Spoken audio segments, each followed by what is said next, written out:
Hey everyone, I am Kundan Kamal. Previous video में हमने discuss किया था टेक्नोलॉजी सिलेक्शन के बारे में। वो वीडियो आप चेकआउट कर सकते हैं, लिंक आपको डिस्क्रिप्शन में मिल जाएगा। इस वीडियो में हम डिस्कस करने वाले हैं कुछ टेक्निकल पॉइंट के बारे में for Flutter and react native. ये भी पॉइंट काफ़ी यूजफुल है फॉर टेक्नोलॉजी सिलेक्शन के लिए। At the end of this video will see our final observation. ये मेरा पर्सनल ऑब्जर्वेशन होगा फॉर टेक्नोलॉजी सिलेक्शन के लिए। इसमें हम देखेंगे कि कौन सी केस में रिएक्ट नेटिव सेलेक्ट करना चाहिए और कौन सी केस में फ्लटर सेलेक्ट करना चाहिए। ये मेरा पर्सनल फीडबैक होगा, आपके अकॉर्डिंग चेंज हो सकता है। ठीक है, तो चलिए सिस्टम पे चलते हैं और स्टार्ट करते हैं। We are back on our system और यहाँ पे हम सारे टेक्निकल पॉइंट डिस्कस करने वाले हैं फॉर फ्लटर और रिएक्ट नेटिव के लिए। ओके, तो मेरा जो फर्स्ट पॉइंट है लैंग्वेज। कोई भी टेक्नोलॉजी सीखने के लिए, चाहे आप फ्लटर सीख रहे हो चाहे रिएक्ट नेटिव सीख रहे हो, आपको लैंग्वेज, उसकी बेसिक जो लैंग्वेज है वो सीखनी पड़ेगी।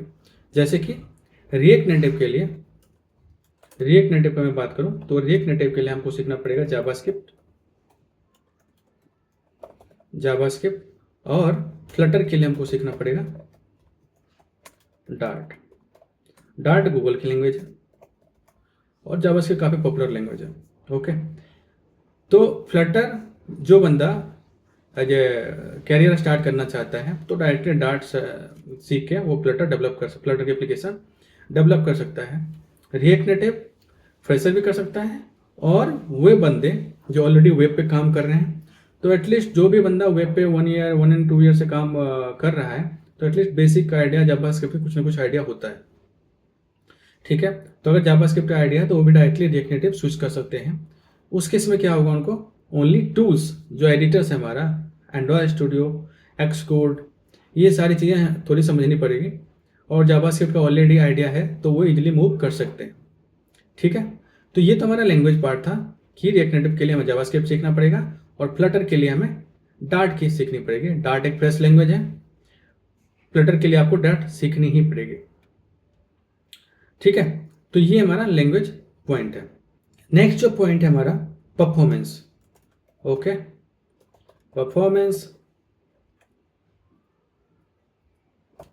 परफॉर्मेंस ये भी काफ़ी इंपॉर्टेंट है। ये इंपॉर्टेंट उस केस में हो जाता है जब आप कोई एप्लीकेशन प्लान कर रहे हैं डेवलप करने के लिए, तो उस केस में आपको परफॉर्मेंस मेजर करना पड़ेगा। जैसे हार्डवेयर ओरिएंटेड कोई एप्लीकेशन है तो परफॉर्मेंस काफ़ी फैक्टर करता है। तो परफॉर्मेंस हर एप्लीकेशन के लिए फैक्टर करता है, बट हार्डवेयर एप्लीकेशन के लिए मेजरली फोकस में रखा जाता है ये परफॉर्मेंस और सिक्योरिटी। ठीक है, तो अब रिएक्ट नेटिव का परफॉर्मेंस अच्छा है या फ्लटर का परफॉर्मेंस अच्छा है, तो आइडियली अगर देखा जाए तो रिएक्ट नेटिव का परफॉर्मेंस थोड़ा पुअर है as compared to the Flutter. क्यों? क्योंकि रिएक्ट नेटिव जो UI इसकी लोड होती है ऑन द एंड्रॉयड डिवाइस और iOS डिवाइस पे एक ब्रिज के थ्रू लोड होता है, तो वो थोड़ा सा टाइम लेता है लोड होने में ऑन एंड्रॉयड और iOS डिवाइस। फ्लटर में क्या है, कोई ब्रिज की रिक्वायरमेंट नहीं होती है, तो वो डायरेक्टली इंटरेक्ट करता है नेटिव कंपोनेंट से, तो वो लोडिंग टाइम कम है in Flutter as compared to React Native. इसके अलावा बहुत सारे फैक्टर हैं जो आप खुद एज ए लेमन के यूजर के बेसिस पे चेक कर सकते हैं। जैसे लोडिंग टाइम कौन सी, एप्लीकेशन लोडिंग टाइम। जैसे अगर कोई एप्लीकेशन आपने व्हाट्सएप ओपन इंस्टॉल कर रखा है अपने डिवाइस में और उसको ओपन करते हैं, या फिर कोई और भी एप्लीकेशन, और वो एप्लीकेशन ओपन होने में थोड़ा सा टाइम लगता है तो उसको बोलते हैं ऐप लोडिंग टाइम। ठीक है, ऐप लोडिंग टाइम। तो आइडियली अगर परफॉर्मेंस अगर डिवाइस की कॉन्फ़िगरेशन पुअर है अब आपके मोबाइल डिवाइस का, तो रिएक्ट नेटिव में मेजरली आपको दिख जाएगा कि ज़्यादा टाइम लगता है लोड होने में application as compared to the Flutter. इसके अलावा बहुत सारे और भी पॉइंट हैं जो आप चेक कर सकते हैं, जैसे कि डेटा यूजेज, कि अगर रिएक्ट नेटिव की एप्लीकेशन यूज करते हैं तो आप मेजर कर सकते हैं कि हमारा डेटा जो मोबाइल डेटा है वो कितना यूज हो रहा है। ठीक है, उसके बहुत सारे टूल्स भी हैं जो आप इंस्टॉल करके आप चेक कर सकते हैं, और आइडियली आप खुद भी चेक कर सकते हैं एप्लीकेशन के डिवाइस की सेटिंग में। वहाँ पे एक ऑप्शन मिल जाएगा जहाँ पे आप चेक कर सकते हैं कितना डाटा कौन सी एप्लीकेशन ने यूज़ किया है। ओके, इसके अलावा जो हमारा पॉइंट है बैटरी यूजेज। ओके, तो बैटरी यूजेज क्या है कि अगर मैं कोई एप्लीकेशन यूज कर रहा हूं तो वो बैटरी पे कितना इम्पैक्ट डाल रहा है। जैसे कि मैं कोई एप्लीकेशन इंस्टॉल किया और वो बैकग्राउंड में कोई रन टाइम टास्क चला रहा है तो बैटरी पे काफ़ी इम्पैक्ट होगा। जैसे कि आप मैप के एप्लीकेशन का यूज करते हैं तो बैटरी का यूज काफ़ी होता है।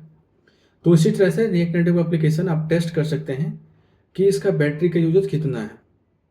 ठीक है, तो ये सारे फैक्टर हैं जो आप परफॉर्मेंस चेक कर सकते हैं, app loading time, data usage, battery usage. इसके अलावा भी और पॉइंट हैं, जैसे एक पेज से दूसरे पेज पर नेविगेट करना, तो उसमें कौन सा टाइम लगेगा, किस में ज़्यादा टाइम लगता है, फ्लटर और रिएक्ट नेटिव में। आइडियली रिएक्ट नेटिव में ज़्यादा लगता है एक पेज से दूसरे पेज पर नेविगेट करने में। ठीक है, बट आप अपना खुद से भी ये सारे परफॉर्मेंस चेक कर सकते हैं।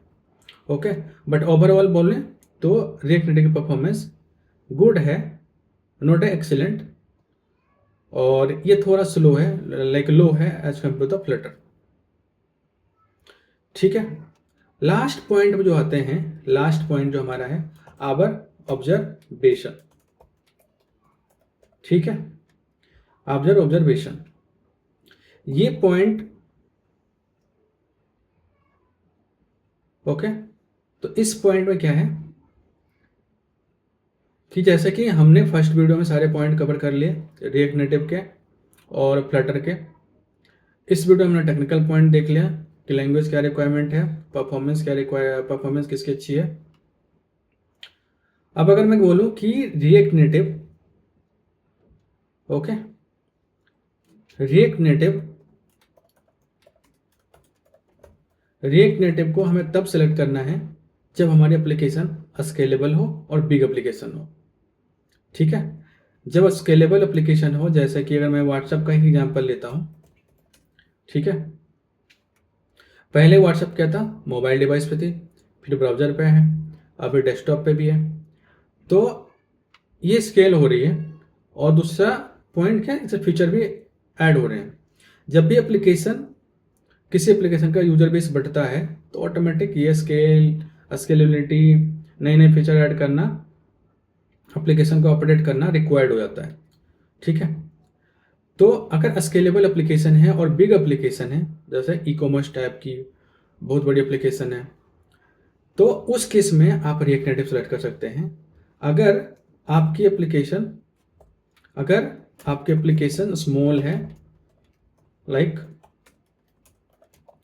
सिर्फ एक टूल्स के तौर पे बना रहे हैं एप्लीकेशन, टूल्स के तौर पे, या फिर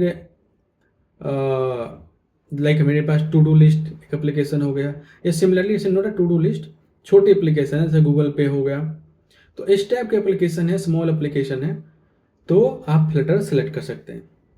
ओके, तो ये जो ऑब्जर्वेशन है, ये सारे पॉइंट स्केलेबल और स्मॉल, स्केलेबल के लिए रिएक्ट नेटिव सेलेक्ट कर सकते हैं और फ्लटर स्मॉल एप्लीकेशन के लिए सेलेक्ट कर सकते हैं। ये मेरे पॉइंट है, मेरी फीडबैक है, नॉन बायस्ड फीडबैक है।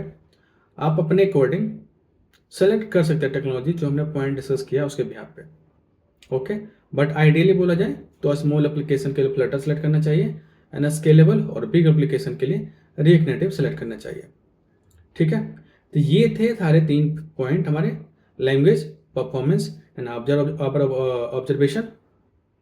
इसके अलावा कॉन्फ़िगरेशन कि कौन सा कॉन्फ़िगरेशन में सिस्टम कॉन्फ़िगरेशन क्या रिक्वायर्ड होगी, कौन सी टेक्नोलॉजी से लाइक यूज़ करने के लिए, जैसे फ्लटर के लिए क्या रिक्वायर्ड होगा और रिएक्ट नेटिव के लिए क्या रिक्वायर्ड होगा। तो फ्लटर और रिएक्ट नेटिव कॉन्फ़िगरेशन दोनों के लिए सेम ही होगा। ये आप कहीं भी सर्च कर सकते हैं कि स्पेसिफिक डिवाइस के लिए, लाइक विंडोज़ के लिए क्या चाहिए और मैक के लिए क्या चाहिए। बट मैं रिकमेंड करता हूँ कि 16 GB रैम तो डिवाइस में हो, अगर आपको डेवलपमेंट अच्छी तरह से करना है। 12 GB पे भी कर सकते हैं, ये भी कर सकते हैं, 12 GB पे भी कर सकते हैं, बट 60 GB क्या होगा, एप्लीकेशन लाइक स्लो नहीं हो गया आपका सिस्टम। आप एक टाइम पे दोनों एडिटर यूज़ कर सकते हैं, एंड्रॉयड स्टूडियो और एक्सकोड, दोनों हैवी एप्लीकेशन है। ओके, तो 16 GB रिक्वायर्ड है। इसके अलावा एडिटर में हमारे पास क्या होना चाहिए, VS कोड, एंड्रॉयड स्टूडियो, अगर मोबाइल एंड्रॉयड के लिए सिर्फ टारगेट कर रहे हैं तो एंड्रॉयड स्टूडियो रिक्वायर्ड है। अगर एक्स कोड एप्पल भी रिक्वायर्ड कर रहे हैं, iOS की भी एप्लीकेशन रिक्वायर्ड कर रहे हैं तो एक्स कोड एडिटर रिक्वायर्ड है। ओके, तो 3 एडिटर रिक्वायर्ड है हमारे पास, VS code, Android studio, x code. ठीक है, तो ये थे हमारे फ्लटर्स एंड रिएक्ट नेटिव के पॉइंट्स जो कि हमने दोनों वीडियो में कवर कर लिया है। आई होप ये वीडियो आपको अच्छा लगा। Thank you for watching. Will see you in the next one.